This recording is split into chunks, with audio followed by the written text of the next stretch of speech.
ban til ki lo bang sa en gal ding dan ole i bui di ho thu tam pi na sei pi ven pathin Jason nas sata in pathin in a hui do men tunin lungmongin ito thei na mai bel khom thei vin itaw khom thei vin pa pathin thang ba ve thang lin sei ma angol be ma ngol cho na pathin het cho be ma cho lai cho pathin thu ki chip na be ma ki chip nan lai cho ipi ka bol hila pathin do na ipi ka bol tam tin ne o khat lang ki gyal na pum nei lo cha ka so pi te ho thang lin sei le jezibel ching khom le ipu pau psc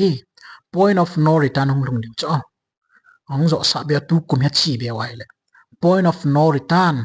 point of no return point of no return hong lung diu ani ve Judai skaro tabang leng sol tabang faro tabang bon chawa thilan asu ngol tabangan kein tabang abon chawa point of no return hong lung diu ani ve ta unpardonable sin hita za commit a bol hi gimne van na hol mo hita to am chan belel le kristam khom thei poi muthim le khuwa am khom thei poi thu ta le thu zo am khom thei poi kichin ta ki sei jing hilo ai le chia cho aman atila bula pana van nui lhem na pa atila bula pana van gama chon sit hin pan do pa atila bula patna pathin mi te zo si sulam bai ding le pathin thiu to gun le pathin to si su si ding pa chu tuai thanglin se ama chu pathinin a hin solen e hoi nga thugu a hin phun sa jinge ta inam pumpiu le e ho bung pumpiu le inam pumpiwa mingol ro si hi te phlep jing ta cho hoi la ya kon nei la mista bang pathin thui thanglin se pathin thui za na ke komwa thui za ki se hi chang kha na ngai kha lo dan chuna ngai da tang na chunga pathin thuan tan ni nang le chen khulam ki ti hin mihim lung chang lo sina su nat ki wan helwa van pathin hi na ki chau do di de nei tai ti ka sei do no me ai la pathin ngai lut na vai ho ma hi a tu nya hi thu ta le thu zo thila na to thila pu zo sei hi ti pa chu na hil theding mi na hin sol pi hlan na lai in ai la nang ni ki khial gu hlan lo nei Jezebel ki ti nu le azipa ahap alung ta bang nga lung ta nge ya thila nu pa ki vap na tho na e tai na bol nge na bol sing thana na pathinin hoila chu thilha le lagaw gi lo le ei lo le setan ki ti pa chu a hin man cha a thugu phung ding ai ain sol he ti hi kois na hil mo ham ka ti cho na pathin mi in sol hi tia thila pu ma man na hlep lai lo ei le tun thila hong ta puan tu ai lagaw thingan hum tai na ti ki ngai tang bible in ki chen ta sai chu Deuteronomy bung som ni ko chang som ni ko na pathin ki chen ta sei chu thil akisial gu cheng si chu ipakayu pathina bo hi na aphun lo sa thil ho jong aman adan thua hi chile khbua hi abon cha e hon i bol lo theni diwa atun sot ya e hol icha te diwa akoy hi ti chu hi chi pathin thu sun pa hi chi pathin chu thugu nei pa he ti chu hi chi thugu nei pa chun athugu zo si athu thi ngai asuna e hol ki hil na dia tun so na e ho ki hil na dinga tun so na hi tai di chu chule hi chi pathin thugu nei pa ma chun thugu poimo ami te hi nga aphun ding ting le bible ma man ki chen ta sei ki cho amos bung thum chang sigina di ta mongin pakai pathin alha cha thim nga ho hi nga phung do masalowin i macha kilgu in abol ngei poi namua a thim gaw ho hi nga thugu phung do masalowin pathin agu in thil ma cha bol ngei poi ching khula min thim gaw ka hi poi ti nang yang thim gaw ka hi poi na ti thim gaw lo wa chu hoi lai chu pathin thugu ong phun ham ai le lagaw gi lo chu pathin thim gawa man cha ai tam thanglin se itia pathin lagaw gi lo thila satan gi thim gawa man cha kha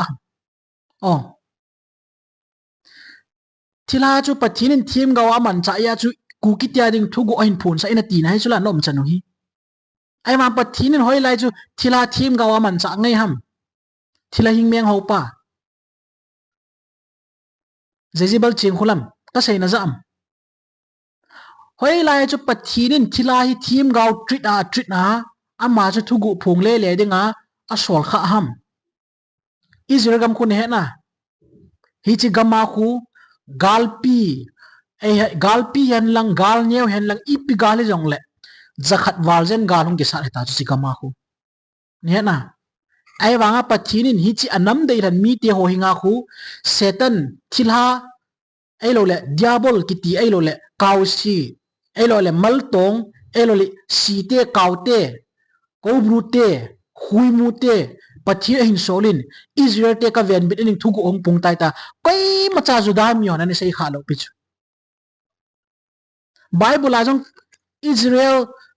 mi te gal sat ding ham Philistine te to ki sat ding ham Amalek mi te to ki sat dem Canaanite mi te to Hivi mi te Hittite mi te to ki sat ding han lang hi jong le pathin iti lai jong thila sol kha thugu apun sa kha ngelo hoi la ya fundamental belief na kila da pathinin adei de aman cha hin hi asu thila jong hin sola ku ki te dinga pathinin thila pu cha hin sol he na ti ham nang le ching khulam ki chip dan hin milam vai te thuta dei lo te hagau thing pi mi hi lo je wa chu hi chi diabol chunga na pathin wi in sol hi hi chi thila pu chunga na pathin wi in sol hi tiong le amen ti thei dinga welcome hi za za ni lei tu la na khom zo hon cho hi chun pi vet sam nam la nam mang thai pen te thila lep la te hi be ti ki chin ta phun do chula na thila hing meng la achu hoi lai chu pathinin thila pu in sola thugu phun mo mo na tiam ka ti cho hoi lai koi ki hel na ni kila do ham pathin thu hi su mang na te te dinga hi thila thu ai nei ti ti le lo jong to chu Bible khela hi chala ya chapang ngol khat lai na jam nu tu se ho yo si cho amen amen ti dinga na in gon ki ran ta cho nang le ching khulam hin December la sung si sha nong ki phone holon zo si pen na thila kul pion ki holing na pen chu ven bit ki dinga hi chi chapang ngol khe thu kha hi na in zon lut ki na thila ten a in sola thugu phong ning dana pathin thugu phong ning dana hi ta chu na in bol sa ki na hoi lai biblical doctrine ki bul phu sa na hi tai ki chim chim na hi ronam pathini phin lon hin ka ti chu me ki o thim gau ka hi povin bol theini ma chang ka nei povin ka seu pathin thu bo ko dap sang wa in ya chu tu kum na ki chei diu ham tu kumai pathini na su mul phowa na zum wa na hin hol sa ngam kyon ka sei ngam di pove seong sei povinge a pha jong tim povinge a hin la pathinin mi chon si chung hen lang mi chon pa chung yang le ani gela ni sayong sa sa gu jong zu sa jing ngai lut na vai hom pa chun thil ro si ngai lut na mi a hil thim jing a hi in he che pa chun alung dei lo wa chon ho mi a mo su mong pe pe po in thili pathina alep to a thu tan di a chu thili di ta thu tan theini a thili pathinin chance tam ta pi jong ji he hiya chu thilapu anga na ki chip thei manwa jesu mina na kilip jing thei je chun ani ki chapau sa da be anin lang na ki chip so thei lai chan na pathi na chung hana thu tan ning le go na na him pi hon ding sang che ding tin hen han ding na na chi thei zo hon ding hi ti ka se do no me tua hi i ti ki se yong le ching ni ngai kun na man gut han loi tan jezibel ching khulam le thanglin sei thilangol pa hin ke tho tai tai ki sapuma hin kumang nei ta ipu pau pia zong hung ke tho che ta ngol che ta he dai thila thua na ki lep jing pathin thu ni pi sem ti don gumo mong lo chinghulam chan di di ve to la ya chinghulam chan di di lai ka de di na hin ka ting hin bowling ni e chu phat saw lo na ding no chinghulam lu na pa nga ve hi ti we me pi het yang lo ho chu ka nga ta ve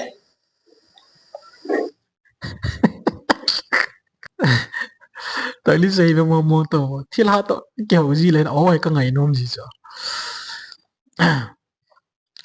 này hẹn nào chứ na cái kiểu đi tam mi pin cả ngã tài về ăn tí gì mà chứ na ra xít thật yên nghe